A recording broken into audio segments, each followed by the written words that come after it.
Hey there, welcome to Livewire. I'm Luke Burbank, your host. Big show this week. First up, we're going to be talking to Cheryl Strayed, the writer, about her latest essay, Two Women Walk into a Bar. It is a fascinating, really honest unpacking of Cheryl's relationship with her late mother-in-law, Joan, who she never quite clicked with, which I think a lot of people can kind of relate to when it comes to in-laws. They never clicked until right before the end of Joan's life when something shifted, and Cheryl is going to tell us about that. Then, speaking of intergenerational divides, how's that for a segue? We've got stand-up comedian Jay Jurden, who will explain some of the differences that he has noticed between Gen Z and millennials. All that, plus we've got music from singer, rapper, poet, Dessa. Whatever generation she's from, it's the generation that makes amazing music, and you're going to hear some of it as long as you stick around. Livewire gets started right after this.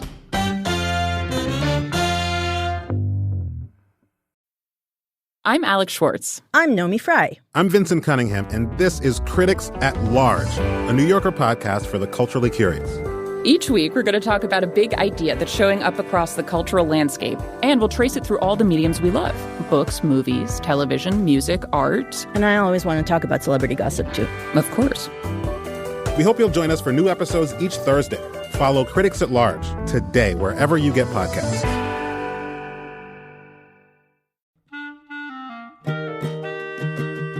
This episode of Livewire is brought to you by Progressive Insurance.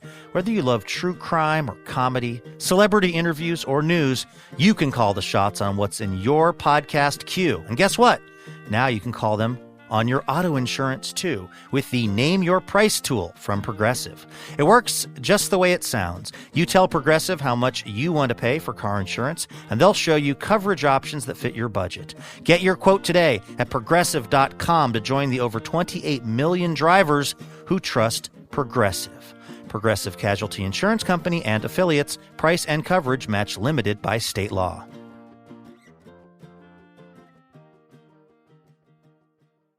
Hey, Elena. Hey, Luke, how's it going? It is going absolutely great. We have a little station location identification examination here, as we often do at the top of the show. Are you ready to play?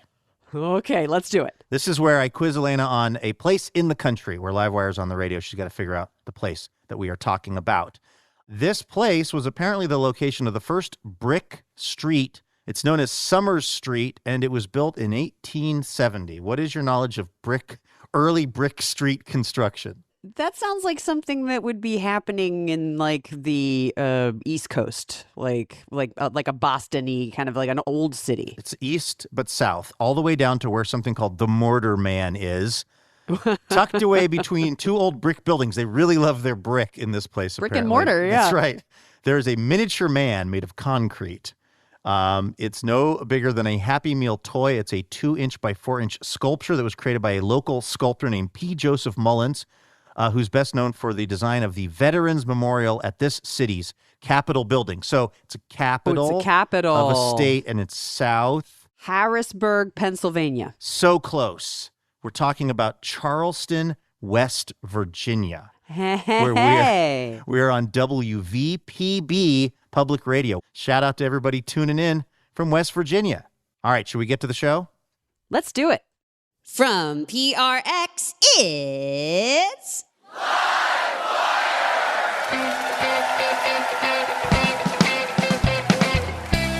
This week, writer Cheryl Strayed. This is the thing I love so much about being a writer, is to do your job well. You do really have to tell the whole truth, and you have to tell a truth that you discover as you write.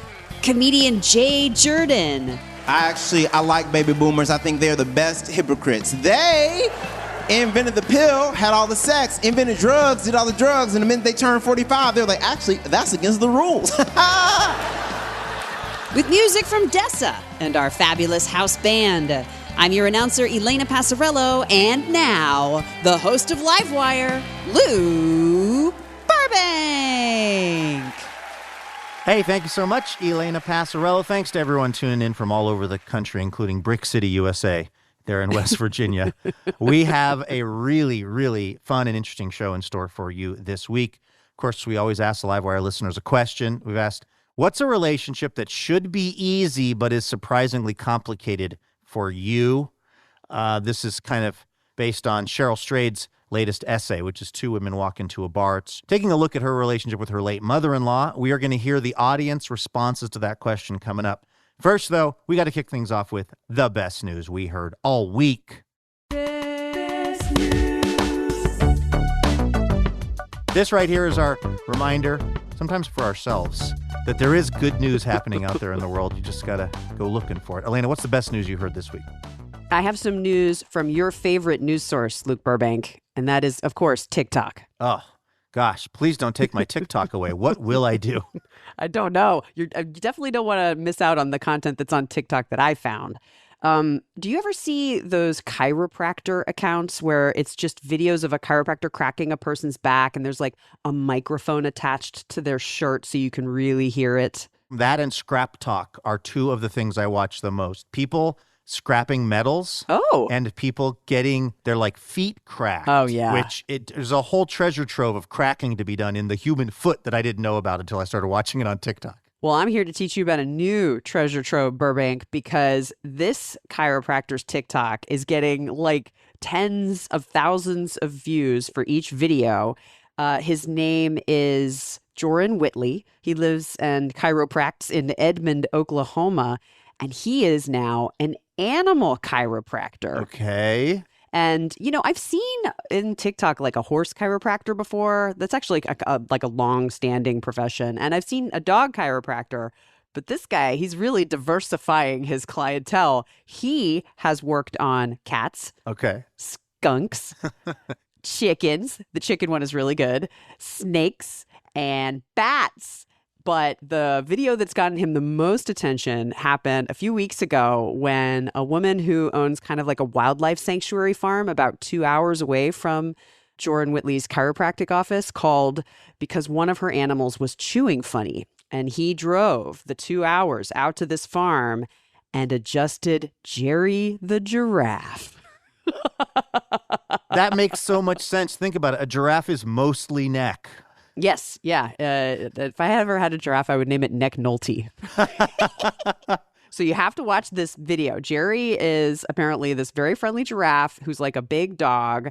There's zebras on the farm. His best friend on the farm is a camel named Chloe. And when it was really obvious that Jerry's jaw was a problem, they put him into this kind of pen that has like a catwalk, like an upper balcony. And then the chiropractor, Joran Whitley, just like coaxes Jerry's head and the first few vertebrae of his neck over the balcony and just leans. You have to watch this video. His gigantic, gorgeous giraffe head with those big, beautiful eyes just leans him over and just does these big but gentle adjustments. And when everything starts kind of getting back into position, the giraffe just starts nuzzling the chiropractor and is like, thank you so much. And then it starts kind of like nibbling a little on his clothes. It's just the best video. I don't even want to finish the show. Will you host the rest of the way? I just want to go on my phone and watch this giraffe getting relief from its neck pain. Oh, it's so great. Amazing. I also have an animal related story for my best news submission this week. And it involves something near and dear to your heart, Elena, birds. Specifically, a bird that was photographed at a park along the Oregon coast, Hug Point Falls. A guy named Michael Sanchez was out there recently. It was early in the morning. It was actually kind of sunrise, and he took a picture of this cute little black bird that was bouncing around on the shore there on the beach. And then he went on home to Vancouver, Washington, and he was going through his photos, and he looked at this bird more closely and realized it actually had more colorful kind of plumage than he thought. And he didn't really recognize what sort of bird it was. And so he put it up on social media just saying, does anybody know what this is? And people started freaking out. I believe the exact text from the local TV station in Portland was, it shocked the local birding world. Oh boy, I love a bird shock. This appears to be, although it's not been verified yet, that's a whole other topic. The verification of these birds is a very serious matter. But it appears to be a blue rock thrush, which has never before been sighted in United States history. Whoa, where do they usually reside? They typically live in Europe and Asia. There was, in 1997, one that was photographed in British Columbia But for some reason, the theory at the time was it might have been like a pet bird or a caged bird that escaped. This one that Michael Sanchez saw at Hug Point Falls, again, has not been fully verified, but all indications are that it's probably this very, very rare bird, the blue rock thrush. And they don't really know how it got here, because if it hopped aboard a boat, they would think that it would still be closer to like where the boats dock in Oregon. But the location of this park makes it, they think, unlikely that it came on a boat. They don't know how this bird got here, but it's a very exciting moment. I love when a bird that's not supposed to be somewhere shocks the birding community. One time, my biggest bird head friend called me and said the following phrase to me: "There's a dick sissel by the sewage pond." Can we say that on public radio? I don't know. I'll tell you, I've now looked at his photograph of the bird, and it is a very beautiful bird. I, as a non-birder, wouldn't immediately know that it was something as rare as it appears to be. So rare birds spotted in Oregon. That's the best news that I heard this week.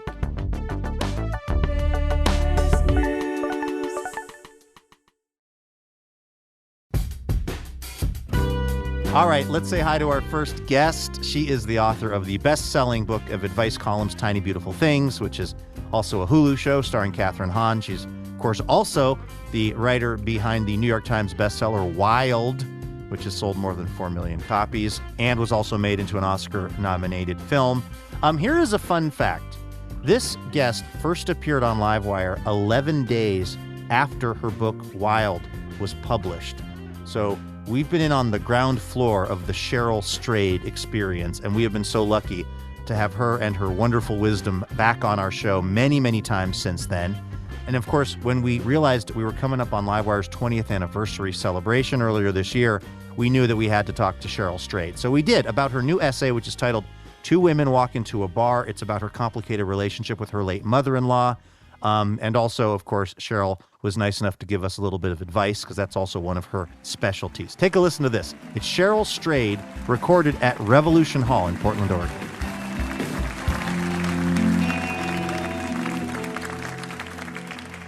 Hi, everyone. I'm curious, this essay that you wrote, Two Women Walk Into a Bar, Yes. which is, it's beautifully described.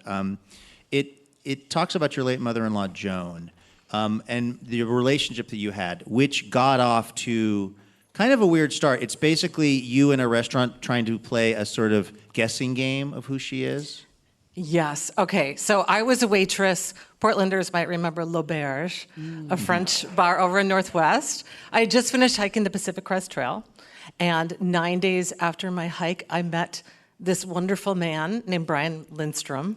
And he's my husband now. We've been married for like 1 million years. But back then, we were just dating. And we were really in love. And he kept putting off introducing me to his mother, which I sort of took personally. And later I realized we could have waited a little longer. I loved her, but what happened is, so I was waiting tables at this French bar, and she and her friends were going to see a Neil Diamond concert. And they were going to stop in the bar, and I had never met her. So in walks these 3 women, all in their 60s, all decked out in the most glorious clothes, mostly from Chico's. And, Joan did not introduce herself to me as the mother of the man I love. They said instead, guess. Oh. Guess which one of us is Brian's mom. How many guesses do you think it took? There were 3 women. Oh, no. 3 women. And so I struck out once. I struck out twice. The third time, I technically didn't strike out, but when you guessed her last, yeah, and it's like ends up being your mother-in-law, it didn't start out on the right foot. Did that kind of set a tone for certain elements of the relationship? Because it sounds like it was complicated. It was. I think the tone would have been set no matter what happened. I mean, Joan was this really interesting and complicated woman who I did come to love, but she was kind of the opposite of me. Like if you think about me being somebody who likes to talk about feelings and experiences and, tell the truth and let's get really, intimate. She was the opposite. Emotional repression was very much a part of her way of living. And so here with these opposites, Brian's her only child. So we were these two women who loved the same man in different ways. And so in this essay, Two Women Walk Into a Bar, it really is about that dynamic that so many of us find ourselves in, right?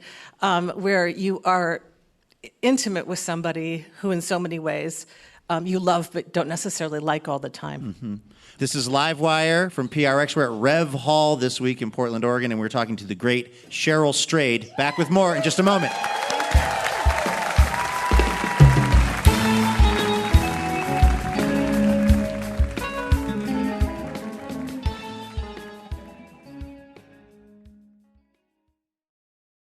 Hey, Elena. Hey, Luke, I didn't see you there. It's that time of year again. My seasonal allergies are back. Oh, congratulations. But also, it's our spring member drive, which is happening right now through May 17th. Oh, I like that much more than seasonal allergies. Yeah, if you are not yet a member of Livewire's League of Extraordinary Listeners, well, now is the time to do it. Why? Well, because this League of Extraordinary Listeners is what keeps the lights on over at Livewire Inc., which is definitely not the association that we are part of. I'm probably a 501c3. They don't let me near any of the paperwork or bookkeeping, and it's really better that way. Yes. Point is, we are only able to keep doing this show because of support from our members, and we would love it if you could join us in that right now. Plus, there are all kinds of sweet perks, including special discounted tickets to live recordings, on-air shout-outs, exclusive content. And Elena, one more thing, that of course we would not be a self-respecting public radio show if we didn't offer this. If we didn't offer the most iconic public radio swag of all time, a tote bag. True iconic status. Yeah, but it's not just any tote bag. This is like a really good tote bag. It's got a second zipper, an internal zipper. Yes, whatever you want to put in the tote bag, that's your business, okay? What we're here to talk about is you keeping Livewire going. So head on over to livewireradio.org to see the various member levels. It does not matter how much you are giving every month to Livewire. It just matters that you do it because it goes a long way for us. So thank you.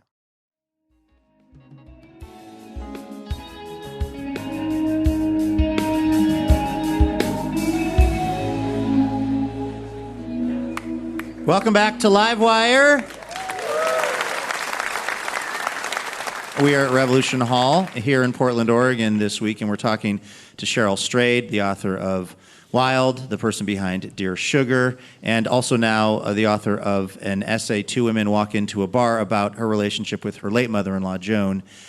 Something that looms over this relationship is this sort of imagined relationship with your mother, who has passed away and is kind of frozen in time in a way, and when your mother-in-law lets you down in certain ways, it's hard for you to not think about how your mother would have treated you. Right. So, yeah, anyone who's read any of my work knows that my mother, who died at 45 of cancer, is somebody who was that very, very loving, very open, very emotional. And Joan, my mother-in-law, was the opposite of that. And yet she was the mother who presided over things like me becoming a mother. You know, she was the only grandmother my two children ever knew. She was the one who, by the time she died in 2016, I realized she had been alive in my life for almost as many years as my own mother had been. And so the grief of that, the grief of, getting the gift that I longed for, which was a mother figure in my life after I lost my mom so young, and that gift being one that was really painful a lot. Yeah. But one thing about Joan, too, I will say, everything I'm saying about her right here isn't capturing, I think, what I tried to capture also in that essay, which is, like, even in her cruelties, like later, how funny it ended up being. Like, I was 8 months pregnant with my second child, and it was my birthday, and she gave me, for my birthday, a gift certificate to Weight Watchers. And I mean, that... How thoughtful. And I mean, that was not funny in the moment. I would imagine But later, not. it was like gold. Having read the essay, I'm glad that you were able to arrive there. You wrote about yourself in Wild, and in this case, you're writing about somebody, your mother-in-law, Joan, but you're also writing about the mother of your husband. Yes. And I was very curious when reading the book what the process was like for you of creating it, if you would write a page and then go in and show it to Brian and be like, how do we feel about this? It's a Right. really personal story about him and his mother as well.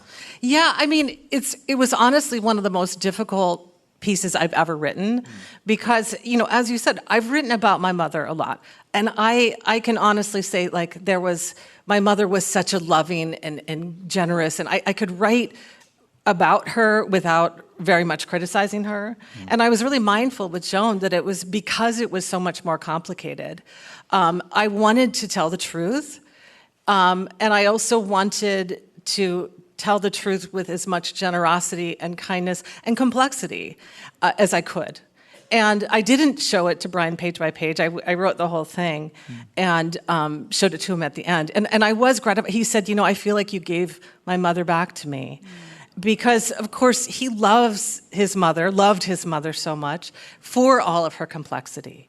And, I think this is the thing I love so much about being a writer and especially being a memoirist, is to do your job well, you do really have to tell the whole truth, and you have to tell a truth that you discover as you write. So the day I got that Weight Watchers gift certificate for my birthday, I wasn't laughing, I was crying. But years later, writing about that, the full accounting of a gift like that, and I'm just using that as an example, is one in which you actually contemplate not just my experience, but her experience. And this is a woman who all of her life had been told, she was not enough.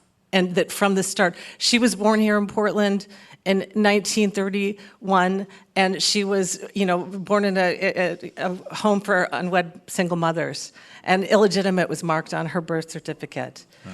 And she grew up, poor with a single mom, like in the 30s and 40s. She was, marginalized from the beginning, and it suffered, had to face all kinds of, adversity in her life. And was a single mom for most of Brian's years, too, as he was growing up. And so what ended up happening is I ended up loving Joan even more by actually telling the truth about her life. Now, of course, it's a truth that she herself could never really find the voice to tell. And I think that writing about her with that kind of honesty is like the biggest love I could possibly ever give to her or to anyone. Wow. And so it ended up being a very enriching experience for me. Yeah. You write in this essay about so many things that she did that were hurtful, like the Weight Watchers gift certificate and comments that she would make and things that just caused your relationship to be complicated at times. And then at some point when she's getting towards the end of her life, you write that you just decided, I'm just going to love her sort of without any sort of reservation. Mm-hmm. And my question is that what fixes a relationship when we have, is that the takeaway? We have complicated relationships and we're just not loving the person hard enough? Well, I think it was at a particular moment, too. The essay really centers around the last month of her life when I realized she was dying and she just really had me and Brian to help her on that final that final time of her life. And I just decided to try to have a devotion to her as a daughter would, even though we had always, there'd been a barrier between us. And I did go all the way in with her in those last weeks. And I'm glad I did, because, one of the things I write about this in the essay, one of the most painful things, conversations we had was in those last days, she looked at me at one point as she's dying and she says, how come you never liked me? And of course, what I've wanted to ask her, and I did, why didn't you ever like me? And I think it was one of the most beautiful moments between us because we were both finally just saying the truth, which is we felt unloved, unliked, abandoned by each other. And then in some ways, just uttering those words to each other then became the force of, the truer thing, which was the love, the connection between us. And also, that connection that would extend beyond whatever conversation happened between the two of us. And of course, me raising my children who, are her grandchildren. Mm-hmm. The one time, or the scenario in which you seem to bond the most, would be when you were both a few wines in. Yeah. For like years, right? That was kind of where some of the, probably more on her part than yours, but the guard would kind of come down. Yeah. Exactly. And I always felt so, bad about that because, of course, she was, as we would sort of politely say, a heavy drinker. And somebody who was emotionally repressed would use alcohol. Like that would be the way that we would have the best conversations that we've ever had. Now me, I can be 100% sober and I always seem like I'm like 3 drinks in, because I like say whatever. But, for Joan, it took that kind of, that drinking to unlock her. And so many of our most honest conversations were in that context. Yeah. You wrote a different essay a while ago that really, really impacted me and has really changed kind of the way I think about my relationship with alcohol. You're talking about your relationship and how you were someone who didn't fit in maybe to a problem drinker category by certain kind of metrics, but that it was something that was a problem for you. And can you talk about kind of where you've ended up with things? Yeah, I think like so many people over the last few years, suddenly starting to really hear very much in the conversation, like, well, what is moderate drinking? What is heavy drinking? What is, and I was always, I call it like the kind of drinker who I was like, I feel like maybe I have a problem without a problem because I didn't drink very much, but when I would go to the doctor every year, she'd be like, okay, so moderate drinking is 7 or fewer a week. And I would argue with my doctor, that can't be true. That's 1 glass of wine a day.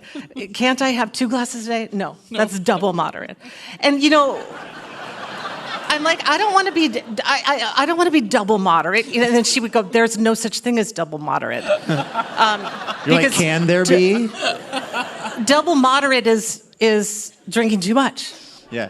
I sometimes order a double moderate on the rocks. Yeah. And that's exactly what I was like, we're just going to pretend that she and the CDC and then the World Health Organization, and all those people are wrong. And then I started doing, unfortunately, what I do whenever I really have a question about something. I started to research it. And I realized that, this is grounded in something that I probably should listen to, especially as I move into middle age. And so I just decided to shift my relationship with alcohol. And now I think of it as like, I'm not 100% sober, but I'm almost 100% sober. I drink about as often as I have birthday cake, which is unfortunately not every week. I would like birthday cake every week, but I just shifted it over the last few years. If you'd first said to me like, okay, maybe you should never drink again, I'd be like, no way, I love wine too much. And now, actually, I could easily do that. It's just become not part of my life anymore, which is really interesting. You also are still writing as Dear Sugar. I am. You have a newsletter and a Substack. Yes. Do you need any advice? Well, here's the question that I would have to you, Dear Sugar. What would your advice be to a public radio show as it reaches middle age? And let's be honest, probably a little north of middle age.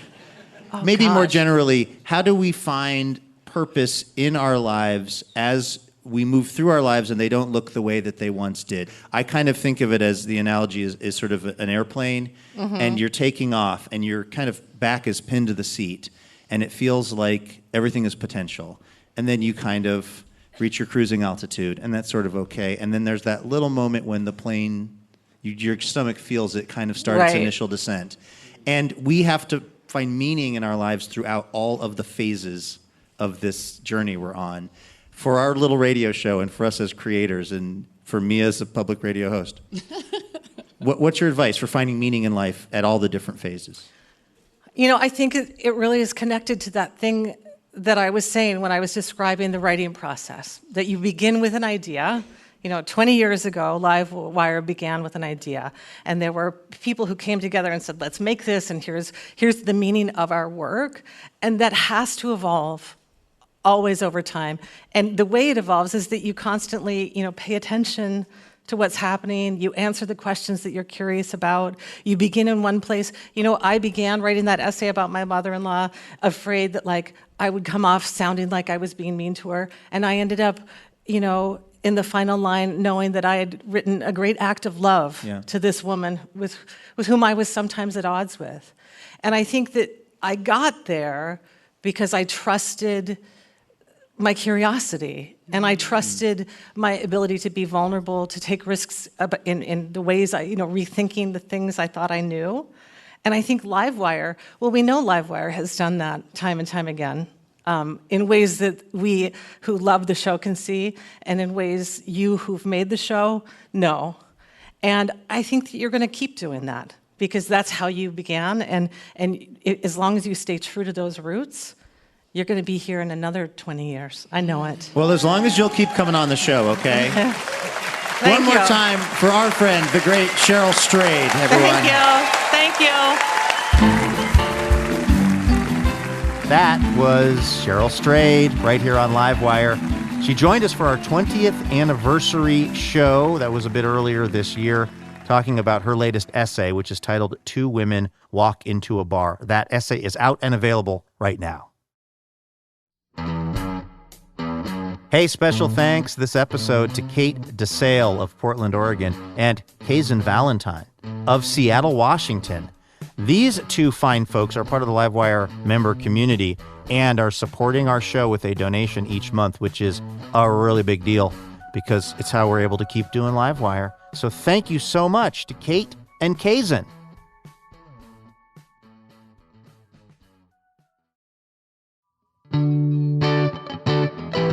Of course, each week on Livewire, we like to ask our listeners a question. Since Cheryl, in her essay, does such a masterful job of kind of plumbing the contours of a complicated family relationship, we wanted to know from our listeners, what is a relationship that should be easy but is surprisingly complicated for you?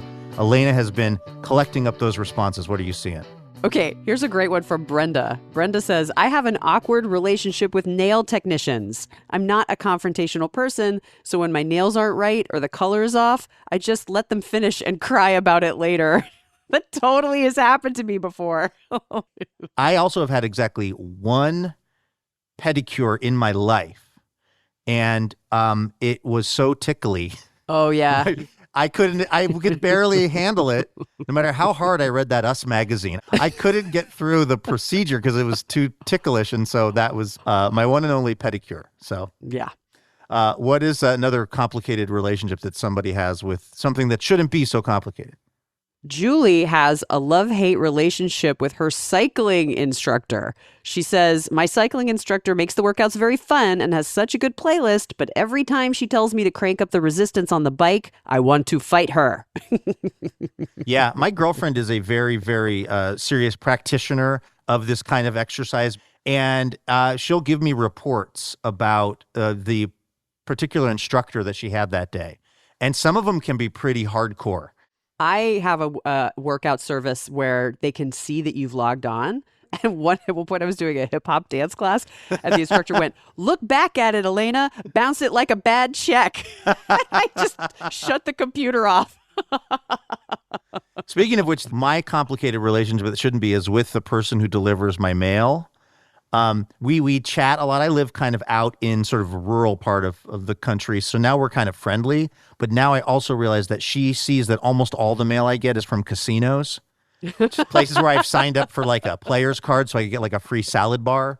And I can't get over the fact that she sees the incoming mail and has made, I mean, rightfully so, a lot of judgments about me. Okay, one more. What is another relationship that's proving to be a little more complicated than you'd think for our listeners? This one's so funny. Pauline says, my daughter tried out for a student-run team and she didn't make the cut. All the decisions about the team are left to the children. While my daughter wasn't upset, I was. And yes, now I have unreciprocated beef with a child. I got a few of those. I was cut from my high school baseball team. I was joking with the coach the night before about the cuts. He said, we're making cuts tomorrow. I said, so if we get a call like 10 in the morning, we should be scared? And he goes, yeah. And at 10 in the morning the next day, I got a call from the coach. I thought, you could have just told me this last night.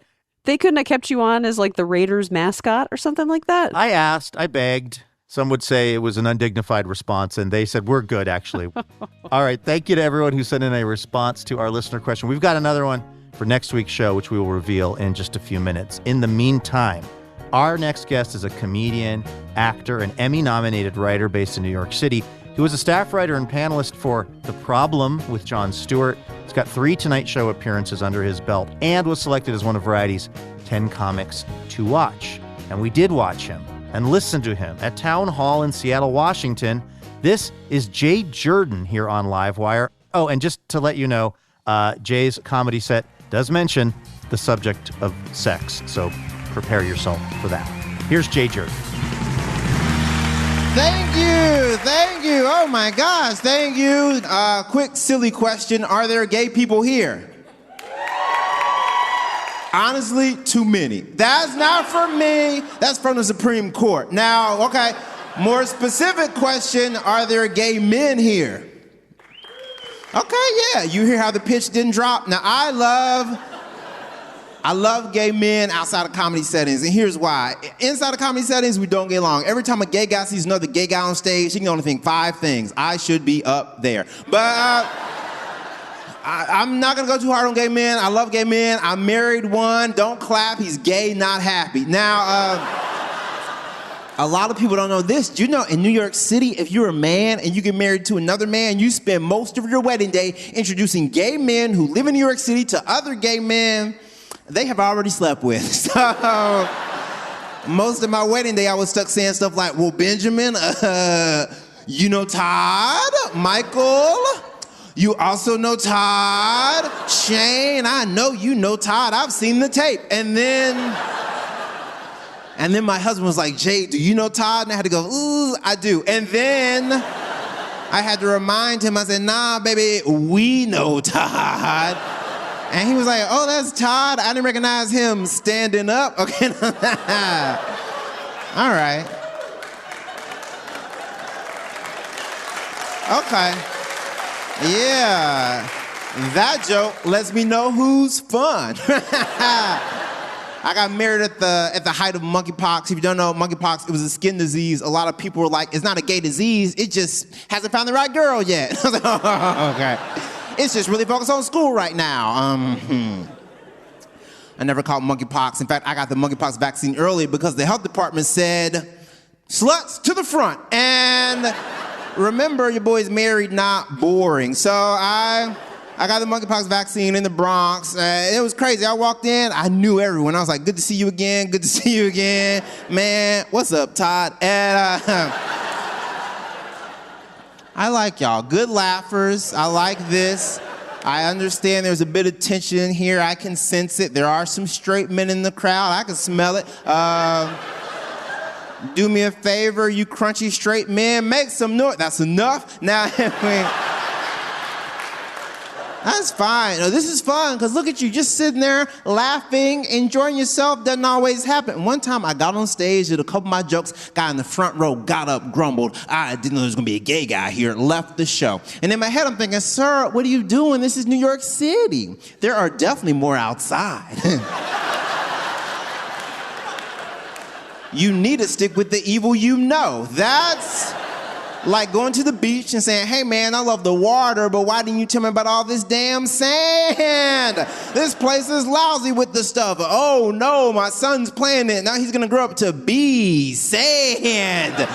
Because of what is sand but gay dirt. And by that, I mean highly malleable, slightly irritating, and somehow always ends up in your husband's trunks. Now ladies, if your man laughed at that joke, I'll see y'all at the beach. I talk about being queer too much. I got an email one time. It said, Jay, you are so funny. You have such a great smile. Why are you married, ... to a man? There are so many women in the world. You don't have to live like this. God is healing and blessing every day. Love, Barbara. Woo-hoo. I'm not going to sleep with you, Barbara. I'm not sleeping with a mid-century name, Barbara. You shouldn't be in my DMs, Barbara. You should be on The Golden Bachelor. Barbara, I'm a gay, you need Ben gay. There's a difference, Barbara. Try not to go too hard on older people, all right? Listen, I'm really not. In fact, watch this. Baby boomers, make some noise. Okay. Everybody heard that? On the count of 3, kill them. No! Stop it. I don't want y'all dead. I just want property.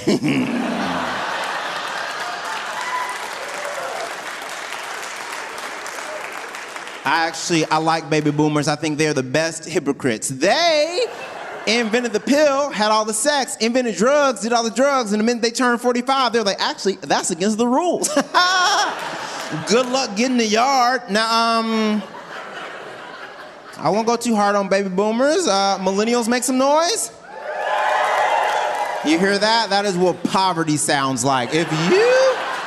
If you're a millennial, that means you are aware of wealth, but you don't have access to it. It means you know someone who knows someone. You heard a rumor about someone living alone. And guess what? I'm in the same boat. When I first moved to New York City, one of my friends made $100,000 more than me. Yeah, that's right. He made $80,000. Another one of my friends...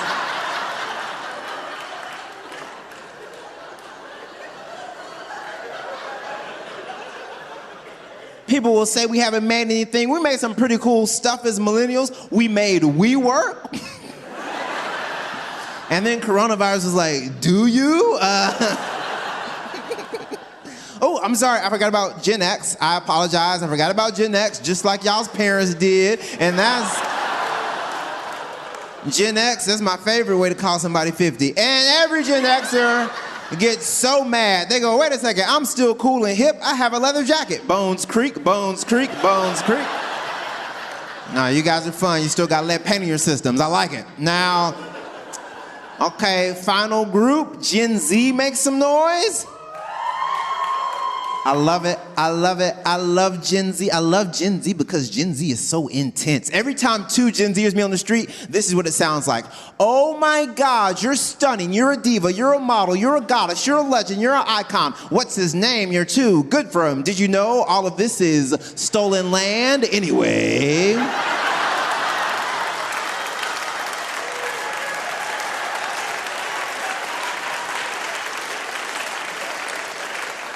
I just saw a TikTok that let me know I might be autistic. Or it was an ad for clothes. I do not know. But what I do know is that one day you're gonna see me on the big screen. Slay mama. And y'all, that is just the straight boys. No. I'm trying to educate people more about nuance, I'm trying to educate people about intersectionality. Y'all know about intersectionality? Okay. Of course, Seattle. If you don't know intersectionality, that is when you have sex at a 4-way stop. No, so intersectionality, that's when you are more than one thing at once and you're aware of how those identities intersect. Like me, I'm a black queer man, also known as a gospel choir director. But if you, right? Let the church say, Now if you...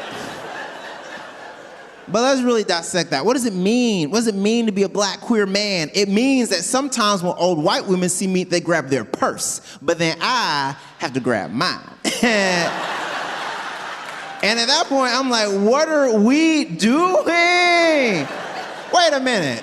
Barbara? Oh my God.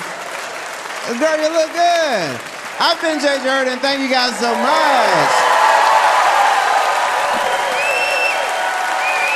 Jay Jurden, everybody!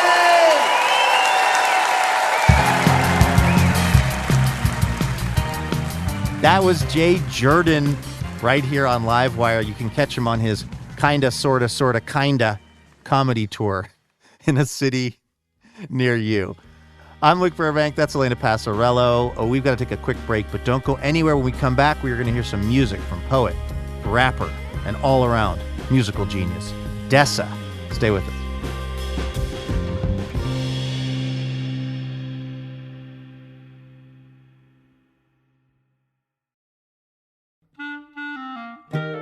Livewire is thrilled to be partnering with Portland's own Portal Tea this season. Formerly known as Tea Chai Tay, Portal Tea is the premier tea company in the Pacific Northwest, and they make one-of-a-kind, handcrafted tea blends like cinnamon churro chai and blueberry cream Earl Grey. Use the code LIVEWIRE, all lowercase, for 20% off at portaltea.co.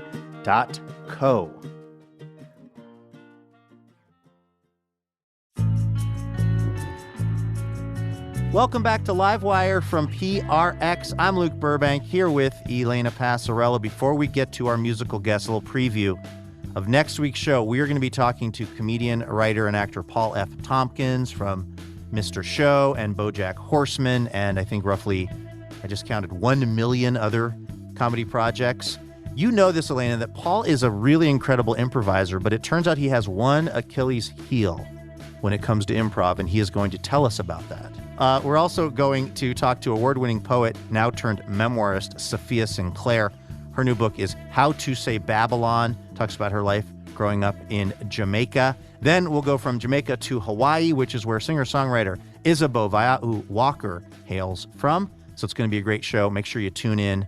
We are also going to be looking to get your answer to our listener question. Elena, what are we asking folks for next week's show? We want to know, what is the most unhinged thing that a neighbor has ever done? Okay, I can already tell this is going to be a rich, rich topic. If you have a story you want to share with us, hit us up on social media. We're at Livewire Radio most places. Unless you're my neighbor, and then you can just keep your comments to yourself. That's right. This is Livewire from PRX. Our musical guest this week is a multi-talented person, to say the least. On the music side, she's performed at Lollapalooza and Glastonbury.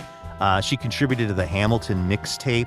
On the writing side, something else she does, she's also been published in the New York Times and a bunch of other places. The LA Times says she sounds like no one else. All Songs Considered calls her a national treasure, and we call her a friend of Livewire. This is Dessa performing live at Town Hall in Seattle, Washington. Check it out.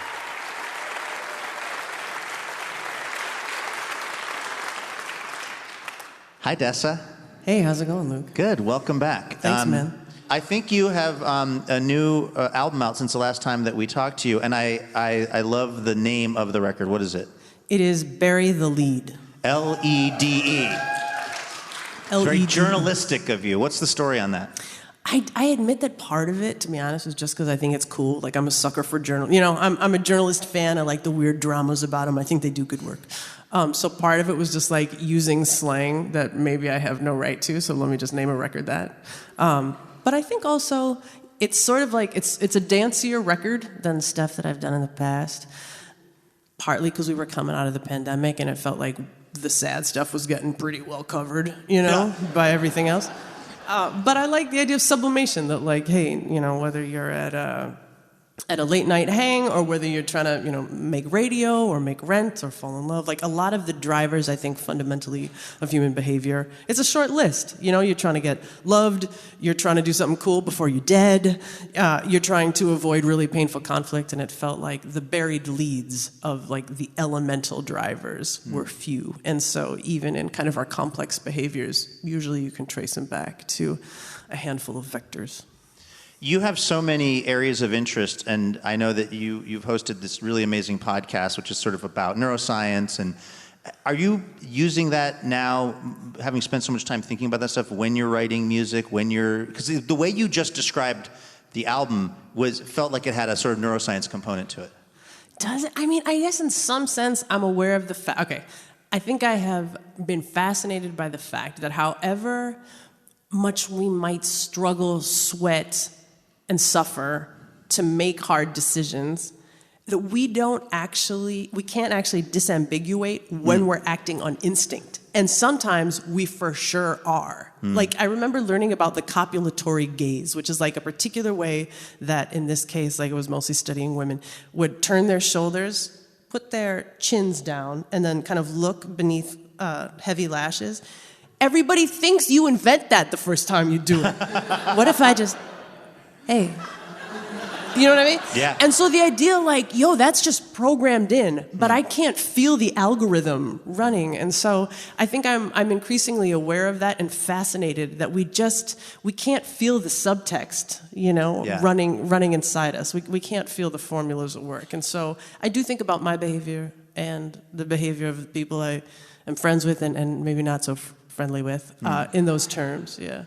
Speaking of behaviors, there is a behavior around being a touring musician that I just found out about today from you, which is, so we're here in Seattle at Town Hall this week, and you've played Seattle before, but you don't live here, and so I understand there was like a cache of merch that you had hidden in Seattle somewhere so that when you came back, you didn't have to schlep it from where you live in the Midwest. Like, please explain this. I think that, for every 30 minutes we spend on stage, we usually spend between 8 and 23 and a half hours, like, getting to that place. So this job is primarily, you commute professionally, Yeah. So that's the life of being a musician, is a lot of travel time to get here, to be this. The schlep. And so, vinyl is heavy. And so to the extent that we're, if someone comes up to the merch table a few times in the same city and looks like they might be gainfully employed and have a garage, my merch is going in that garage. Yeah. So is there somebody here at Town Hall who's been basically hosting your merch since the last time you were here? Thank you, Liz. Hey, shout out to Liz.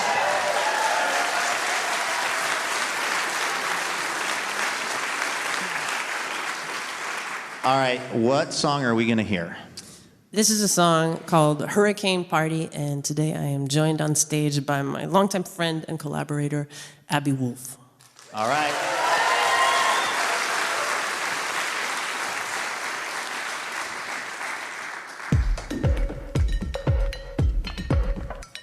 For the kiddie pool, up with Prosecco, get the LEDs on, need the spectacle, gotta beat the one last week, let's get a record. If you're trying to be a go-getter, you gotta go and get it.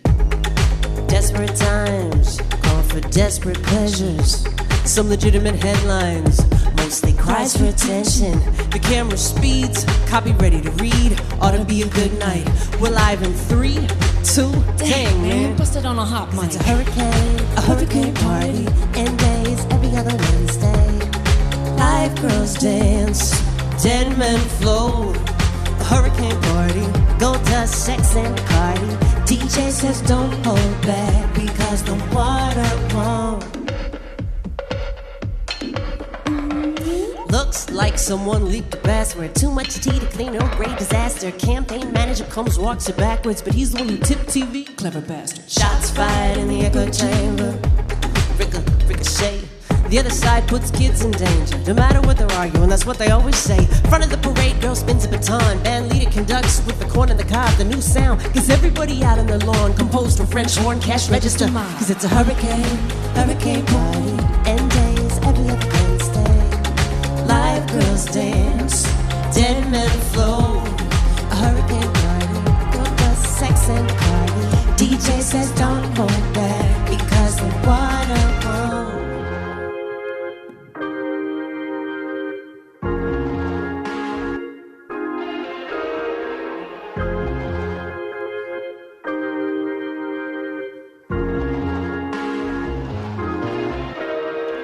Okay, who broke the chain letter? Too much bad luck to try to get away with it. One more plague, nobody goes to recess. Chat box away, take out your paper pieces.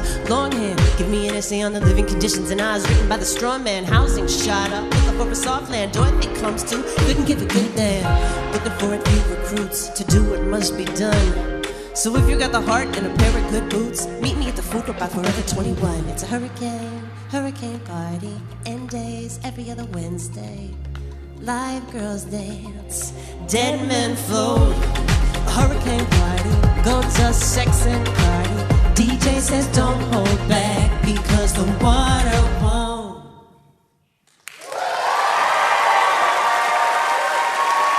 That's Dessa right here on Livewire.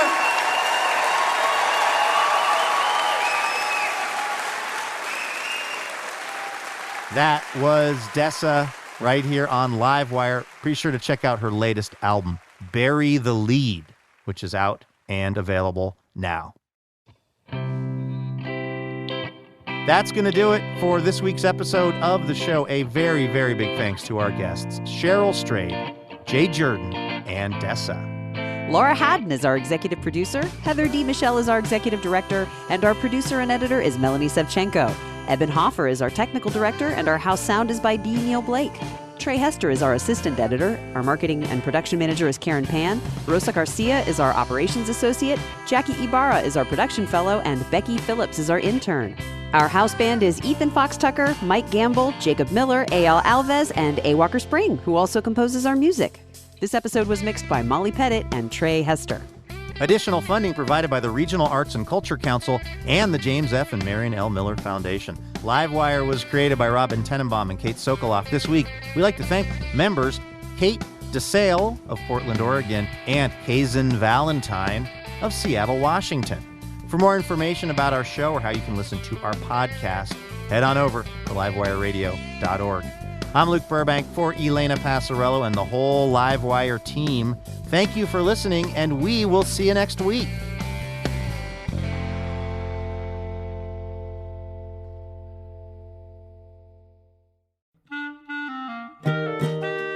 Wouldn't it be amazing to have a piping hot episode of Livewire delivered right to your heart and ears each week? Well, guess what?